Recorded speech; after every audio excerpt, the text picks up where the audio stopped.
Assalamualaikum warahmatullahi wabarakatuh. Perkenalkan, saya Salsabila Kurata Ayuni, ID 100552 dari kelas TPD 1. Pada kesempatan kali ini akan mempresentasikan tugas video public speaking saya. Pada kesempatan kali ini saya mengambil tema pentingnya soft skill. Saat ini kita dihadapkan pada suatu kondisi di mana soft skill itu sangat penting baik bagi diri kita sendiri, organisasi maupun kehidupan sosial bermasyarakat kita. Dalam kehidupan masyarakat misalnya, kita semakin banyak menjumpai kasus-kasus kekerasan karena hal sepele yang akibat ketidakmampuan seseorang dalam menguasai emosi maupun menguasai pikiran mereka sendiri. Ditambah lagi tuntunan organisasi dan pekerjaan yang menambah permasalahan itu semakin kompleks. Oleh karena itu, setiap individu harus memiliki nilai tambah untuk dapat bersaing dan mendapatkan kesempatan karir yang gemilang.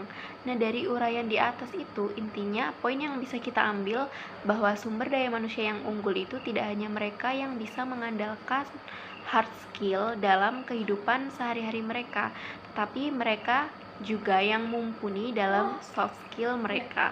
Berdasarkan studi Bank Dunia nih, banyak anak sekolah tapi tidak belajar apa-apa, sehingga saat mereka lulus mereka tidak memiliki kemampuan untuk meningkatkan produktivitas mereka sendiri. Disinilah pentingnya pendidikan dan ketepatan ilmu itu diberikan.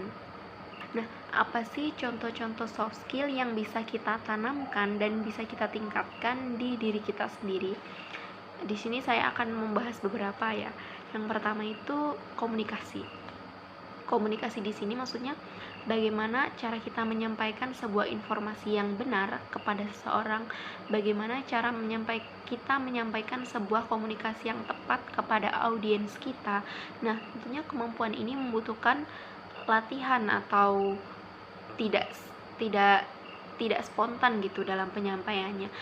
Yang kedua ada problem solving atau kemampuan menyelesaikan masalah. Agar bagaimana kita menghadapi sebuah masalah, bagaimana kita menemukan solusi dalam menghadapi setiap permasalahan yang datang kepada kita, yang kita tanggapi itu kita dapat menghadapinya dengan baik dan tentunya dengan tepat. Nah, kemampuan ini tidak sembarang dikuasai oleh seseorang, di mana seseorang itu dapat dan mampu menemukan solusi dari titik permasalahan itu dengan tepat dan tentunya memiliki dampak yang baik gitu bagi yang memiliki masalah tersebut. Selanjutnya adalah kepemimpinan atau leadership. Bagaimana seseorang itu dituntut untuk bisa memanajemen anggota-anggota yang ia pimpin dengan baik dan benar. Nah, kemampuan ini dapat kita asah selagi kita masih mau mempelajarinya dengan baik gitu. Nah, kemampuan leadership ini tentunya tidak serta-merta hadir gitu di seseorang. Kita bisa memulainya dari misalnya pemimpin sebuah kelompok, pemimpin kelompok belajar, atau pemimpin dalam mengadakan sebuah agenda. Nah, di sini kita dituntut untuk bisa menyampaikan dengan baik, memimpin dengan baik tentang dan terhadap apa yang kita pimpin. Selanjutnya adalah adaptasi dan networking. Ini sangat berkaitan gitu ya. Maksudnya adaptasi ini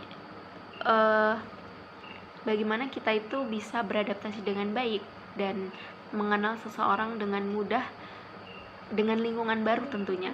Di sini kita diajarkan untuk kita itu bisa open minded gitu terhadap orang baru, terhadap pemikiran baru dan juga lingkungan baru.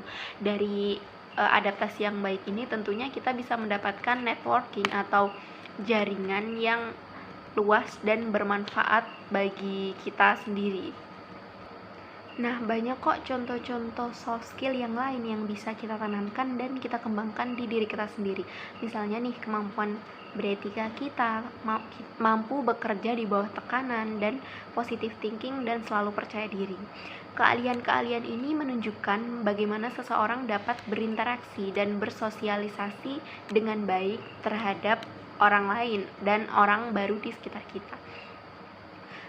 Saya pernah mengikuti sebuah talk show itu yang dihadiri Menteri Pendidikan kita, Bapak Nadiem. Beliau pernah mengatakan bahwa hard skill ini sangat dibutuhkan dalam rangka beradaptasi terhadap kemajuan teknologi.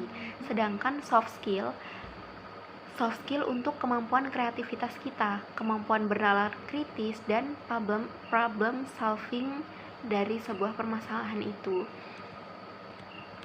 Nah, untuk sebuah penutupnya nih, di sini di fase kita, di masa kita sebagai mahasiswa, tentunya adalah masa yang tepat gitu, dimana kita bisa mengolah soft skill dengan baik, melatih soft skill dengan tepat, dan tentunya mencari sebanyak-banyaknya pengalaman untuk bisa menumbuhkan dan mempelajari soft skill agar bisa terasa gitu di diri kita sendiri. Jadi semangat. Dan yang terakhir ada satu quotes dari Bapak Orison Switsmarden.